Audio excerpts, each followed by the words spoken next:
നമസ്കാരം. വെനസ്വലൻ തെരഞ്ഞെടുപ്പിൽ പ്രസിഡന്റായി വീണ്ടും മഡൂറോ അധികാരത്തിലെത്തിയിരിക്കുകയാണ്. വിദേശ ശക്തികൾ നടത്തിയ അട്ടിമറി ശ്രമം പരാജയപ്പെടുത്തി ആണ് മഡൂറോ വീണ്ടും അധികാരത്തിലെത്തിയത്. ജനങ്ങളുടെ കരുത്തിൽ വീണ്ടും ചുവപ്പണിഞ്ഞ് വെനസ്വേല പുതിയ കാല വെല്ലുവിളികളെ ഏറ്റെടുത്തുകൊണ്ട് രാജ്യത്തെ മുന്നോട്ട് നയിക്കാൻ വെനസ്വേല ജനത വിപ്ലവ നക്ഷത്രം ഹ്യൂഗോ ഷാവേസിന്റെ പ്രിയ സഖാവ് നിക്കോളാസ് മഡൂറോയെ വീണ്ടും നിയോഗിച്ചു. United Socialist Party of Venezuela നേതാവായിട്ടുള്ള മഡൂറോ പ്രസിഡന്റ് പദത്തിൽ എത്തുന്നത് ഇത് മൂന്നാം തവണയാണ്. ജനാധിപത്യവും നിയമ സംവിധാനവും ക്രമസമാധാനവും സംരക്ഷിക്കുമെന്നും തെരഞ്ഞെടുപ്പിൽ ഇടപെടാൻ വിദേശ ശക്തികൾ നടത്തിയ ശ്രമം പരാജയപ്പെട്ടെന്നും ഈ വിജയത്തിന് ശേഷം മഡൂറോ ജനങ്ങളോട് പറഞ്ഞു. ബ്രിട്ടനിലും ഫ്രാൻസിലും അതുപോലെ തന്നെ ദൃശ്യമായ ഇടതുപക്ഷ മുന്നേറ്റം വെനസ്വേലയിൽ വീണ്ടും ഇടിമുഴക്കം തീർത്തത് ലോകമെങ്ങുമുള്ള പുരോഗമനവാദികളെ ആവേശം കൊള്ളിച്ചിരിക്കുകയാണ്.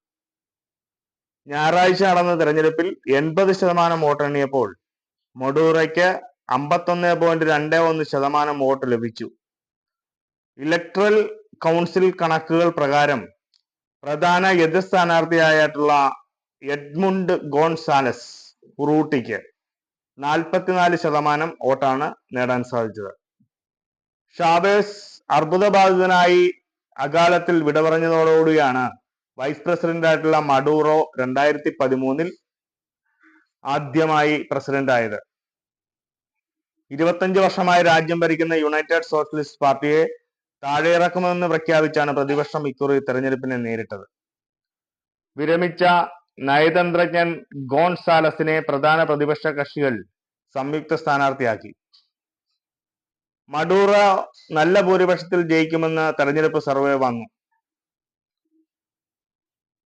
അന്താരാഷ്ട്ര തലത്തിൽ തന്നെ വൻകിട മാധ്യമങ്ങളെ ഉപയോഗിച്ച് അപകീർത്തികരമായിട്ടുള്ള പ്രചാരണങ്ങളും പ്രതിപക്ഷം നടത്തുകയുണ്ടായി. എക്സിറ്റ് പോളിൽ മഡൂറോ പരാജയപ്പെടുമെന്നായിരുന്നു ആദ്യ പ്രവചനം. ഇതോടെ തെരുവുകളിൽ പ്രതിപക്ഷം ആഘോഷങ്ങൾ തുടങ്ങിയിരുന്നു. എന്നാൽ ഷാവേസിന്റെ 70ാം ജന്മവാർഷികത്തിൽ വിധിയെഴുതിയ വെനസ്വേലൻ ജനങ്ങൾ മഡൂറോയെ വൻ ഭൂരിപക്ഷത്തോടു കൂടിയാണ് വീണ്ടും അധികാരത്തിലെത്തിച്ചത്. ഫലം അംഗീകരിക്കില്ലെന്നാണ് ഇപ്പോൾ പ്രതിപക്ഷം പറയുന്നത്. 70% വോട്ട് നേടി ഗോൺസാലസ് ജയിച്ചെന്നാണ് പ്രതിപക്ഷത്തിന്റെ അവകാശവാദം. ലാറ്റിൻ അമേരിക്കയിൽ നിലവിൽ കൊളംബിയ, ബൊളീവിയ, മെക്സിക്കോ, പെറു, നിക്കരഗ്വ എന്നീ രാജ്യങ്ങളും ഇടതുപക്ഷ ഭരണത്തിലാണ്. നിക്കോളാസ് മഡൂറോ ഇപ്പോൾ 3ാം വട്ടവും ജയിച്ചതിന് ശേഷം അഭിനന്ദന പ്രവാഹം തന്നെയാണ്. വെനസ്വേലൻ ജനങ്ങൾക്ക് മേൽ ക്രൂരമായ ഉപരോധം അടിച്ചേൽപ്പിക്കുന്ന അമേരിക്കൻ സർക്കാരിനുള്ള ചുട്ട മറുപടിയാണെന്ന് മഡൂറോയുടെ 3ാം വിജയമെന്ന ക്യൂബൻ വിപ്ലവകാരിയായിട്ടുള്ള റൗൾ കാസ്ട്രോ അഭിനന്ദന സന്ദേശത്തിൽ പറഞ്ഞു. ഷാവേസിന് ഇതിലും വലിയ ആദരം നൽകാനില്ലെന്ന് ബൊളീവിയ പ്രസിഡന്റ് ആയിട്ടുള്ള ലൂയിസ് ആർസെ പ്രതികരിച്ചു. ജനങ്ങളും വിപ്ലവവും ജയിച്ചെന്ന് ക്യൂബൻ പ്രസിഡന്റ് ആയിട്ടുള്ള മിഗ്വൽ ഡിയൽ കാനൽ പറഞ്ഞു. എന്നാൽ ജനേച്ഛ പ്രതിഫലിക്കുന്ന ഫലമല്ലെന്ന് അമേരിക്കൻ സ്റ്റേറ്റ് സെക്രട്ടറി ആയിട്ടുള്ള ആന്റണി ബ്ലിങ്കൻ പറഞ്ഞു. കഴിഞ്ഞ തെരഞ്ഞെടുപ്പിലെ മഡൂറോയുടെ വിജയവും അമേരിക്ക അംഗീകരിച്ചിരുന്നില്ല.